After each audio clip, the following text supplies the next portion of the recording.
the cloud. Okay.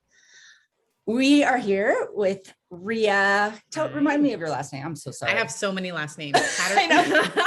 Patterson Cano. Patterson Cano. That's right. Cano. Yeah. Okay, Cano.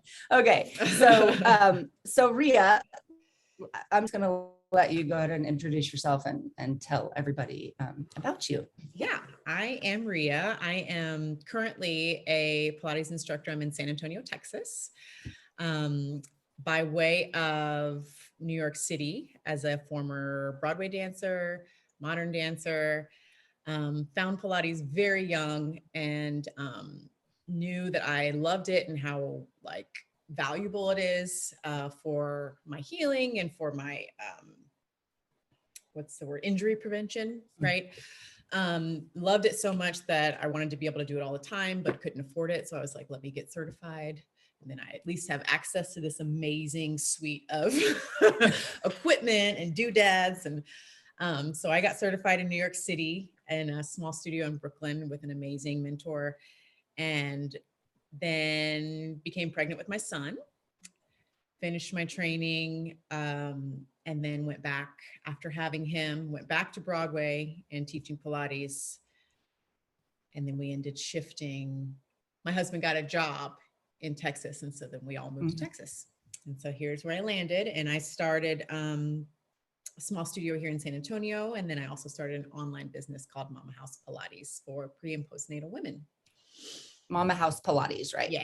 Is that, and do you actually have a website or is it on? Yep. Okay. So it's Mama House Pilates. You got that? Yep. That awesome. Okay. Yep. Perfect. Yeah. Got to get that, what is it called? The domain name. Yeah. Awesome. Which is like antiquated now, but you know, it's so funny. Yeah. Right. So, and Mama House, if I remember correctly, is what you call the powerhouse that has been occupied by a being. Got it. I love forever it. Changed. Yeah. I love it. Yeah. So the main reason we wanted to talk today was I was scrolling through Instagram and saw that you had just gone through hernia surgery. Okay. So you had your son, that was 6 years ago. And then you had a little girl. Daughter. Yeah. Daughter, right. So tell us about that journey and then what led to the surgery. Yeah. So when I was pregnant with my son, I started to feel abdominal separation. And it was actually a very clear moment when I was with my best friend who had a daughter. And so I was pregnant and her daughter was having a meltdown, and I went to pick her up and I felt a pop. Wow. So I actually felt the separation happen. Fascinating. I know. And so, you know, I had kind of learned that like, that's totally normal and that it could come back together.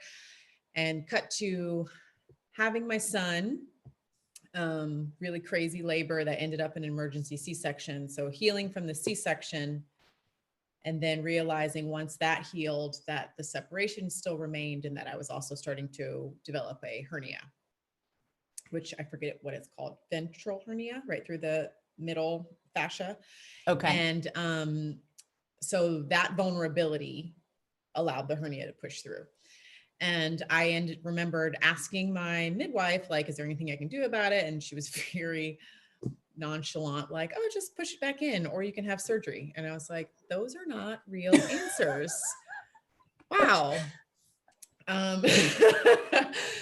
So it was sort of minor in the beginning, but then once I was pregnant with my daughter, and even very early in the pregnancy before I started showing, it was the spreading of the abdominal wall increased very rapidly and the hernia became more prominent. So after having my daughter, I had a great birth with her, did not have to have another C-section, but really noticed that once I got to the point where I was trying to gain strength, like, you know, I was able to feel like, oh, I can connect, I can still do my Pilates practice, but it got to a point where I hit a wall where I could not get any stronger without what I call rebounding, which was like pain for hours, whether it was hernia pain or really just like strange fascia pulling, low back pain. And then it got to the point where everyday activities, and I know you talk a lot about that with your teachers and community, everyday activities like gardening, riding a bike, vacuuming would create that rebound effect. Wow. So I just got really tired of it, because as someone who needs to move, I couldn't spot my clients when I needed to spot them. I couldn't move a spine corrector around if it was too heavy. It just really got in the way. And I thought long and hard about it and thought, I don't have a whole lot to lose. I'm very healthy. It's not going to set me back too much. And so the journey to figuring out who to go to for the surgery was a journey in itself. So I had gone to my primary care doctor and asked her, and she said, oh, I know this great hernia general surgeon that people love. Great. I went to see him. And while he was lovely and very compassionate, I asked him, I said, will this hernia repair? And it was just a hernia repair. So that was basically just pushing the hernia in, sewing it up to reinforce it, and possibly using mesh over it. Okay. And I said, will that help with my pain and dysfunction? And he said, no. And I said, well, why would I do it? And he said, because you don't want it to become, what's the word that they use? Strangulated, right? Oh, okay.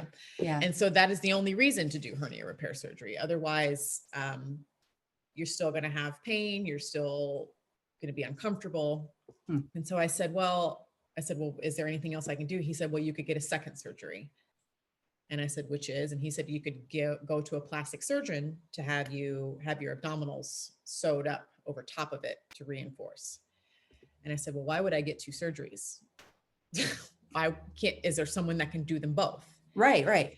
And he was like, possibly. And so I went to a plastic surgeon and I asked the plastic surgeon, is this something you can do? Well, the plastic surgeon wanted to give me a tummy tuck. And I said, what's the difference? Can you tell So a tummy tuck is more cosmetic in general. Okay. They do, this particular surgeon did say that your function may be restored, but he could not guarantee that it was going to help with pain.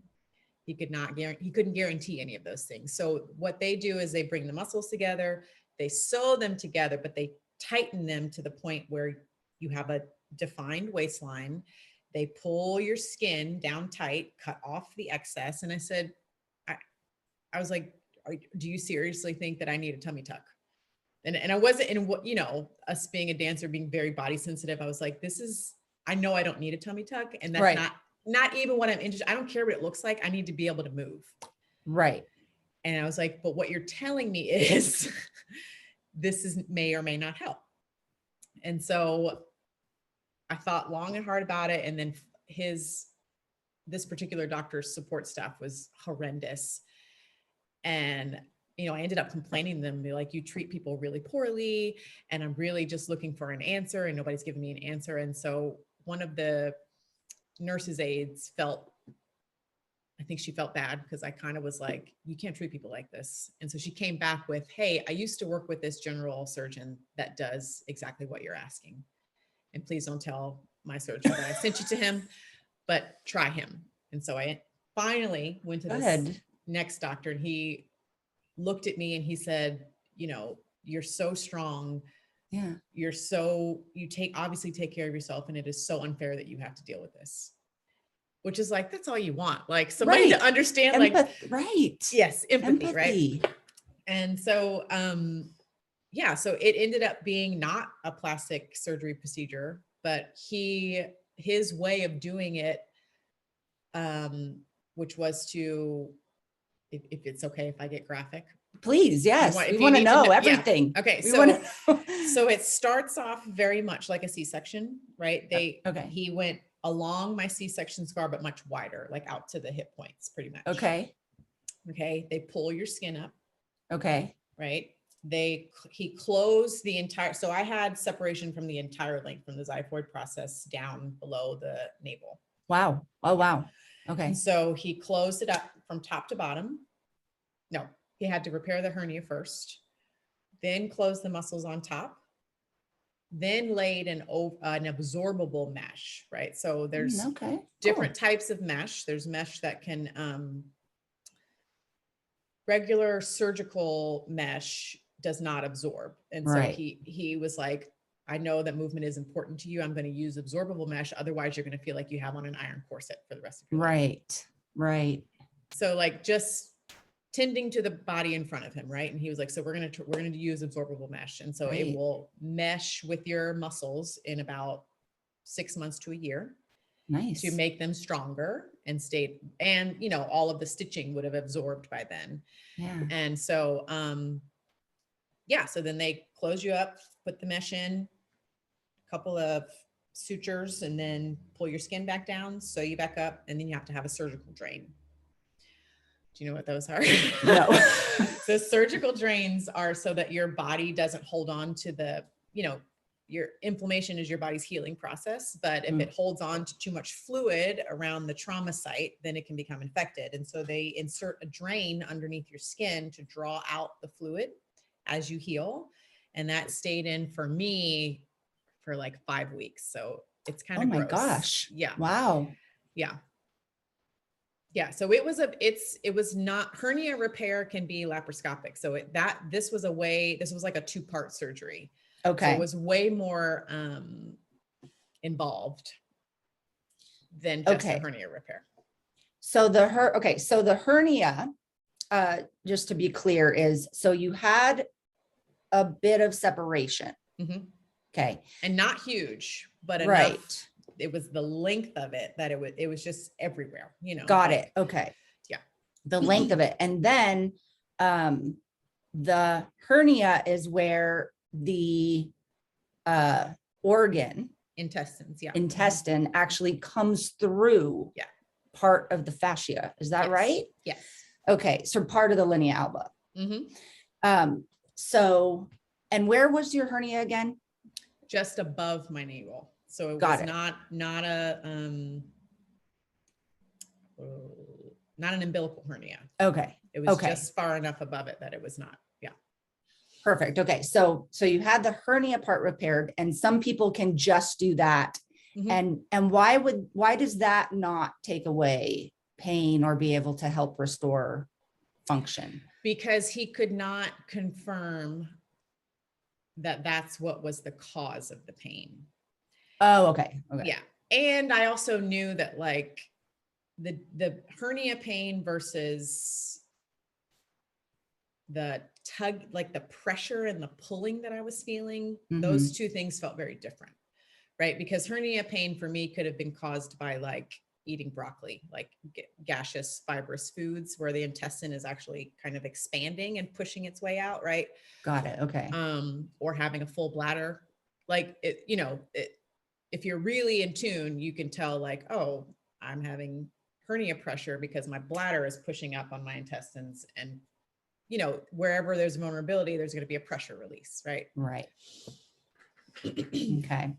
Okay. And so what the surgery did beyond healing or beyond stitching up the hernia was it helped to close or strengthen the front of the abdominal wall. Right. So they actually take the rectus abdominis and fascia that's it enveloped in and pull it in front of you. So what does that leave then for the linea alba?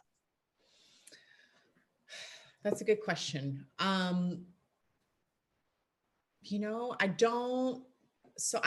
think what he did was he stitched the linea alba together, and then with the mesh on top of it, which also, from what I can feel, covers some of the rectus and all of the linea alba. Got it. Okay. Yeah. So it makes it just, okay. So when did you get the surgery? March 23rd. Okay. And then, so how are you feeling now that you have what has that been? 6 months? Almost 6 months. Yeah. Yeah. So yeah. How are you doing? Yeah. I am a lot better. It wasn't, the initial recovery is pretty intense right after. And it wasn't until 3 months maybe that I was like, didn't regret doing it. Oh, wow. Oh, wow. Like it's just a long game, right? Yeah. And it's one of those things that you need to know and plan and have the support from the start, right? Mm-hmm. You know, I have a little bit of superwoman complex where I was like, I can still teach, I can still do this. All I have to do is sit down. I'll probably walk a mile a day. And that just didn't happen. It couldn't happen. So yeah, knowing in hindsight, I would have given myself a lot more grace and just kind of paced myself in a different way. But physically, I now can feel, I have I've noticed confidence in doing things that I know would have caused rebound before. Okay. Confidence in that I don't have to overthink them before I do them. And it's not until after that I go, oh, that used to be a problem for me. Wow. And now I have this instinct that my body can handle it and I don't really have to think about it. It's amazing. It is. I mean, it really is like so incredible that they have this capability of being able to do that. Yeah. Because people deal with this their whole rest of their lives and don't even know that they could get help with it. Right. Are you back to regular, like what is like rolling like for you and those types of things? Like flexion, you mean? Right. Yeah. Yeah, I have just now started to actually feel, to do like roll up. Let's use roll up as an example. Right. Not fully, but there was a point where the mobility and the tightness from the mesh, right, kind of limited my mobility for a long time. And so I would only work in neutral and not even attempt to flex or twist or side bend because I didn't want the mesh to come away from the muscle. Okay. Right. You want them to become one. And so once I got that in my brain that if you just wait a little bit longer, some of this movement will come back. Right. So I am starting to do supported roll up, right, where I catch the back of my knees and, but I feel like I have the strength to do it. It's actually that motion that is still feeling a little stuck. Got it. Okay. Okay. But that's supposed to, he said within a year, that mesh will just become a part of you. Right. That is so amazing. I know, it's crazy. That's so cool. Okay. So you said that you were regretting doing it for those 3 months, but now that you're kind of on the other side of that, you're happy, obviously. I feel like it was a good risk to take because movement and strength and wellness is so important to me that it was a little bit of a dark road, but now I feel like, oh, right. Yeah. There's the path. There's the sunshine. Like that. There's a reason why you did that. And it's working out, And I also had really good, once I started teaching in person, I had really great clients and students that would stay on me. Like, please don't demonstrate. Just talk, just talk. Right. Or they would they would tell me like, keep your shoes on because when you take your shoes off, you start demonstrating. I'm like, you're right. I'm keeping my shoes on. Like, just. That's wonderful. I know, but they know me. They're like, don't push it. It's not, just keep explaining it. We'll get it. We'll get it. Yeah.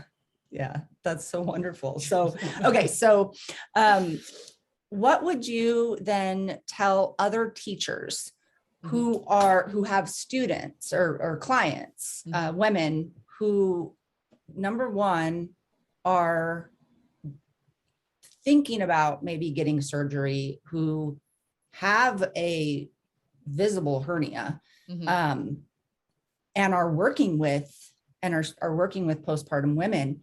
What does that teacher do? Because I know so many are afraid of, they see this, what are a few things that you recommend teachers can do to help navigate a client going through this? Yeah. I mean, rule number one, we're not their doctor, right? just remember that you don't need to give them advice on what they should or shouldn't do, but also trust your training. Like, just like, if you actually think about it anatomically, having a hernia is no different than having a baby inside of you pushing on your muscles. In some ways, right? Yeah. Like, it's the pressure game, right? And Pressure what you game. teach so well is it's all about the management of pressure. Yeah. And if, you know, and if you want to play on the safe side, stay in neutral. That's all you need to do. Like, you cannot hurt somebody by teaching them to use their transverse. That's the best tool you can give them. Awesome. How to use their transverse in every position, right? On all fours, on their back, getting up off the floor, right? Like, if you need to make yourself feel confident and knowing that you're keeping them safe, like, that's the best thing that we can do for anybody, is deepen what they're doing, not make it more complicated or more challenging, make it deeper, right? Because that's that's where the vulnerability is, whether you have a baby in your belly or you have a hernia pushing through the fascia, right? Like, using those deeper muscles is going to help in both of those situations. So trust that, like, you have the tools already. Yeah, I think that is really, really helpful. Even to me, like, because you really do, like, when it comes to a hernia, I mean, it's totally different than, to me, scarier than, you know, a just separation. So that's really helpful to know that, yeah. And the whole pressure game, that intra-abdominal pressure. And it really can be so, I think like Pilates teachers, obviously, I strongly believe we have so much more influence, can have so much more influence, and make it so much simpler. Yeah. Than I think a lot of people make it. People that, okay, for example, what I see in like research, or like people with higher degrees, doctors, it can become very scientific. It can become very medical. It can become, when you really just break it down, like you just said, I mean, anatomically, like, just think about the way that where's the pressure it's working, and it really does make it that simple. So that's really helpful. And if you are teaching in person and you have the visibility, like, you know, we all know the mantra, teach the body that's in front of you, but even more than that, watch the belly, watch it. You'll see when the pressure gets pushed out, you'll see it, and then you pull it back, right? And like, that's not a good movement. Let's figure out a different way to do this, right? You can see it right away if you're paying attention. Yeah. Right. Wonderful. And do you recommend, one of the things that I've been teaching lately is women to have, like, clients to have their hands on their own belly and monitoring their own pressure. Have you found that, because I had a PT tell me that actually sometimes women can get discouraged if they're feeling their belly and not seeing not, what did she say? That the assessment, that women shouldn't be assessing themselves. That's what it was. They shouldn't be assessing themselves too off, like it should only be like 4 to 6 weeks that they should be feeling for any improvement. Now, if we're talking about just the linea alba and the what do we call it? The buoyancy and in the linea alba. What do you think about that? I mean, I personally, with my clients, I wasn't checking them regularly. You know, I would have, like, just as an example, if I had a woman come in post labor, and I would check then, just so they know what it is, because there's a lot of times if they don't feel it themselves, and maybe their OB or their midwife checked it, they don't know what it actually feels like, just as like this is where the fascia is. Mhm. This is where it's like the dead zone. Right. Right. So an educational piece. Just so they know their own body. And then Yeah. after that, I don't really address it. I Okay. address the, I guess I don't address it from this point of separation. I address it from understanding the difference between using your rectus and using your transverse, right? And I don't play, I don't have them have their fingers in, I use their ribs, or we use the hands on the waist so that their fingers come closer together. Like just so they understand when they're activated and when they're not, but it's not about closing the gap. Right. Really, Okay. Yeah. the gap may never close. Right. Yeah. Yeah. That's one of those new, well, it's not that new anymore. A few years ago, they finally came out and said, that because the transverse, when we contract the transverse, the linea alba actually does that. Mm-hmm. So like you said, women are, and I know teachers that are still think that it's those fingers that we should be paying attention to. So that's, we got to be spreading that for sure. Yeah. And it's more about the function than the form, right? Yes. Like if you can teach your body to manage the pressure without having surgery, great. Yeah. Right. Yeah. Even better. My body got to a place where it just couldn't. Yeah. And that was the route I took. Well, and I'll tell you, the PTs that I study with, for the most part, what I'm understanding is when you have a hernia, surgery is the only thing that will fix a hernia. Right. Because it's an actual tear. Right. So, like you said, like your daughter's 4. Mm-hmm. And you just had it this year, the surgery this year. So you had 3 years of working on it, seeing if you could close it on your own. Yeah. Yeah. And it just kind of pushes things around in a way, that your fascia has to reorganize itself. And then it's starting to pull in ways that are just not helpful. Yeah. Like I couldn't help myself. Yeah. Yeah. Yeah. Well, I'm really grateful for you sharing your story openly. Yeah.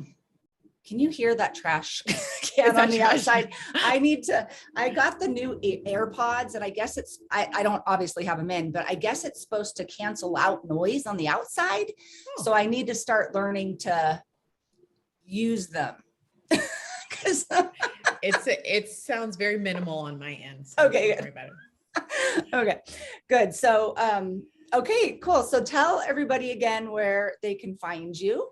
I'm on Instagram at Mama House Pilates, also on Facebook, Mama House Pilates. They're pretty much the same things. And then my website where you can subscribe to short videos for pre and postnatal moms is mamahousepilates.com.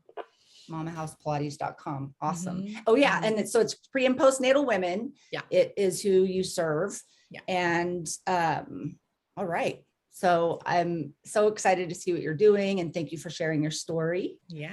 And for having me. I'm going to do a screenshot before we go to actually, well, I'll end the recording and then we'll do that. So okay. That would be weird. But if anybody has further questions, like, I know I've just been like rambling, but if there are any other questions that arise for people, they're welcome to message me or email. Great. Yeah. That's great to know. Yeah.